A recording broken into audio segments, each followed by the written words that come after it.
আসসালামু আলাইকুম। আশা করি সবাই ভালো আছেন। সবাই স্বাগত ব্লগ ভিডিওতে।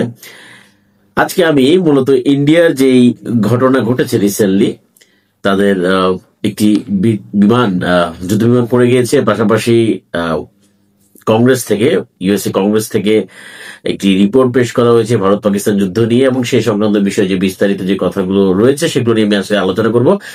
যারা ইউটিউবে দেখছেন অবশ্যই সাবস্ক্রাইব করতে ভুলবেন না, এবং যারা ফেসবুকে দেখছেন অবশ্যই ফলো দিয়ে আমার সাথে থাকবেন। আসুন পুরো ভিডিওতে বিস্তারিত আলোচনা করি।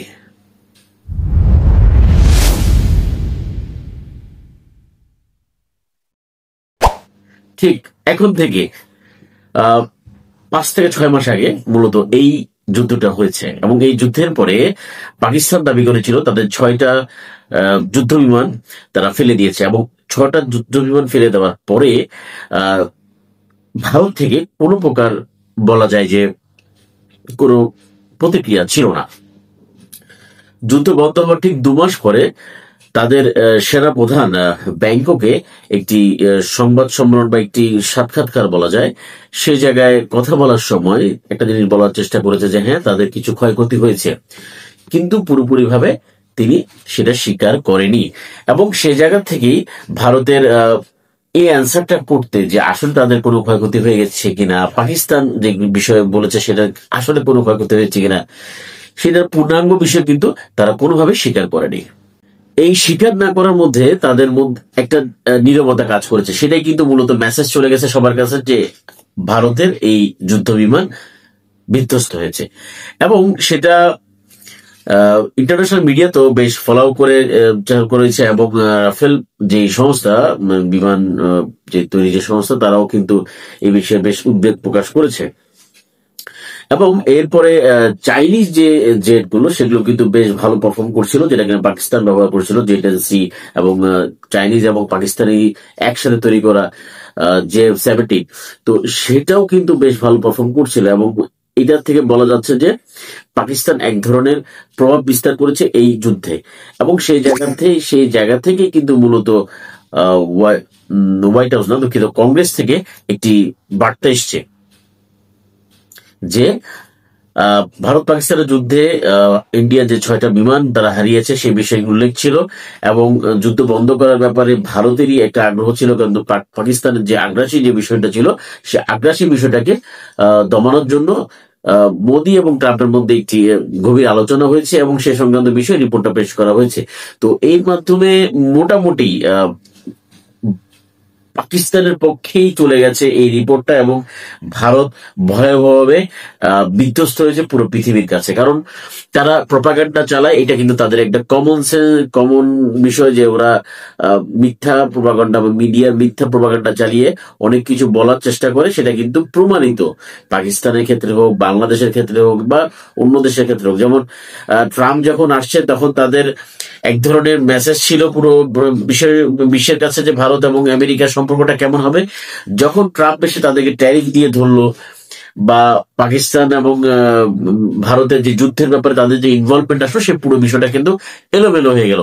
এবং সেই জায়গা থেকে কিন্তু সবচেয়ে বড় চাপে ভারত রয়েছে। কারণ লাস্ট কয়েক মাস ভারত এই 2025 সালে বেশ বিব্রতকর অবস্থা রয়েছে। সবচেয়ে বিব্রতকর অবস্থা তারা কিন্তু বাংলাদেশকে নিয়ে পড়েছে, হাসিনাকে জায়গা দিয়ে পাকিস্তানের সাথে যুদ্ধ হয়েছে, সেটাও একটা বিব্রতকর সিচুয়েশন তৈরি হয়েছে। পাশাপাশি তারা যেই আমেরিকার সাথে ট্যারিফ নিয়ে যে যুদ্ধ, সেটা নিয়েও তাদের একটা বিব্রতকর পরিস্থিতির মধ্যে পড়তে হয়েছে। কারণ তার থেকে বড় কথা হচ্ছে তাদের মিডিয়া যেসব কথাবার্তা ওয়ার্ল্ডে ছড়াচ্ছে, সেগুলো নিয়েও তাদের প্রশ্ন পড়তে হচ্ছে, কারণ তারা মিথ্যা কথাগুলো ছড়িয়ে দিচ্ছে। এবং এই 3-4টা বিষয় কিন্তু 2025 ভারতের জন্য খুবই ডিফিকাল্ট সময় পাস করেছে। এবং সবচেয়ে রিসেন্ট যে ঘটনাটা ঘটেছে, যে তেজস তাদের যে বড়াইয়ের যে জায়গা, যে তারা নিজেরা যেই যুদ্ধ বিমান তৈরি করেছে, সেটার সক্ষমতা কি, সেটা কিন্তু দুবাইতে তাদের যে এয়ার শো হচ্ছিল, সেই এয়ার শোতে কিন্তু প্রমাণিত হয়ে গেছে। এর আগেও তাদের এই তেজস কিন্তু ভূপাতিত হয়েছে। তো এই ভূপাতিত হওয়ার পরেই কিন্তু তারা কিন্তু বলেছিল যে এটা তাদের টেস্ট রোল ছিল, কিন্তু এখন তাদের যে অহংকার, তারা অহংকার কিন্তু আকাশ থেকে ছুটে পড়েছে। এবং তার বিপরীতে সবচেয়ে বড় বিষয়টা, পাকিস্তানের JF-17 কিন্তু যথেষ্ট ভালো পারফর্ম করছে এবং বেশ নাম কুড়িয়েছে।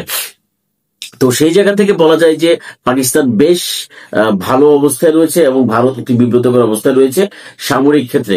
তাদের এই পুরো বছরে সামরিক যে ব্যর্থতাগুলো উঠে এসেছে, সবচেয়ে বড় ব্যর্থতা পাকিস্তানের সাথে যুদ্ধবিমান হারানো। কারণ পাকিস্তানের সাথে যুদ্ধবিমান হারানো তাদের প্রথম দুর্বলতা যেটা কাজ করেছে, যে রাফেল পৃথিবীর সবচেয়ে ভালো মানের 5th জেনারেশনের এয়ারফোর্স দিয়েও তারা কিন্তু কন্ট্রোল করতে পারে না, বিকজ অফ তাদের প্রশিক্ষণের সমস্যা আছে, তাদের পাইলটের সমস্যা রয়েছে।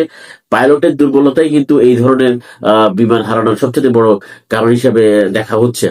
এবং তাদের শুধু প্রযুক্তিগত ভাবে তারা নিজেদেরকে বলছে যে আমরা অনেক এগিয়ে গেছি, তারা চায়নাকে তারা কিন্তু দেখছে না। কারণ চায়নার সবচেয়ে বড় ভালো গুণ হচ্ছে চায়না কিন্তু যত কিছুই করুক তারা কিন্তু শো আপ করছে না, তাদের কিন্তু নিজেদের প্রেজেন্ট করছে না, তারা স্ট্র্যাটেজিক্যাল হচ্ছে। কিন্তু ভারতের একটা সমস্যা হচ্ছে যে আমরা নিজস্ব এটা করছি, আমরা সেটা করছি, বেশ কিছু তারা নিজেদেরকে ভালো প্রোপাগান্ডা চালানোর চেষ্টা করছে যে আমরা অনেক বড় কিছু করে ফেলছি। কিন্তু আসলে তারা যখন প্রত্যেকবার ফেল করছে, তার মানে বোঝা যাচ্ছে তারা আপ টু দ্য মার্ক হয়নি। হ্যাঁ, তারা নিজেদেরকে প্রকাশ করার চেষ্টা করছে যে আমরা এই লেভেলে চলে গেছি। তো পরিশেষে এটাই বলা যাচ্ছে যে ভারতের যে সক্ষমতা, সামরিক সক্ষমতা এই 2025 সালে অনেক ভালোভাবে উন্মোচিত হয়েছে। এবং ভারত কিন্তু যেভাবে বলার চেষ্টা করে, সেভাবে বোঝানোর চেষ্টা করে, সেই বলা এবং বোঝা কিন্তু এখন ডিফারেন্ট একটা অ্যাঙ্গেল তৈরি করেছে বিশ্ব রাজনীতিতে বা সামরিক অবস্থাতে। ভারতের আসলে শুধু number count but quality is not important right now. বোঝা যাচ্ছে যে ভারত কিন্তু কোয়ালিটি থেকে কোয়ান্টিটি বেশি নিয়ে চিন্তা করছে, যে আমাদের এতগুলো আছে, বাট অ্যাকচুয়ালি কোয়ালিটি নিয়ে আমার মনে হয় কাজ করছে। সবচেয়ে বড় আরেকটা যেটা বিষয় হচ্ছে, তাদের যে বিমান চালানো পাইলট, তাদেরকেও আরো দক্ষ করা মনে হয় আরো বেশি প্রয়োজন। সেই জিনিসটা কিন্তু ভারত মানে অতিরিক্ত যে অহংকারী হয়ে যাওয়ার যে বিষয়টা, সেই জায়গা থেকে কিন্তু আমার মনে হয় ভারত এই অবস্থান খোয়াচ্ছে। তো সেটা বাকিটা সামনে হয়তো বলা যাবে, বোঝা যাবে পরিস্থিতি কি হয়। আজকে এতটুকুই, যে ভারত ব্যর্থতার প্রমাণ দিয়েছে এবং সামনে আরো কত ব্যর্থ হয় সেটা দেখার বিষয়। কারণ তাদের যে গাম্ভীর্য, তাদের কাজের থেকে তাদের অ্যাক্টিভিটি সবচেয়ে বেশি ফোকাস করছে যে আমরা এটা করছি সেটা করছি। তো সেটাকে আমি বিশ্লেষণ করি ন্যাটো হিসাবে। ন্যাটো যদি বলতে বোঝায় যে আমাদের যে ন্যাটো বা আমেরিকা বা ইউরোপীয় যে ন্যাটো, সেই ন্যাটো নয়। এই ন্যাটো হচ্ছে যে no action talk only. NATO no action talk only, that means Bharat হচ্ছে ন্যাটো, এই ন্যাটো বাহিনীর সদস্য। ভালো থাকবেন, সুস্থ থাকবেন। আসসালামু আলাইকুম।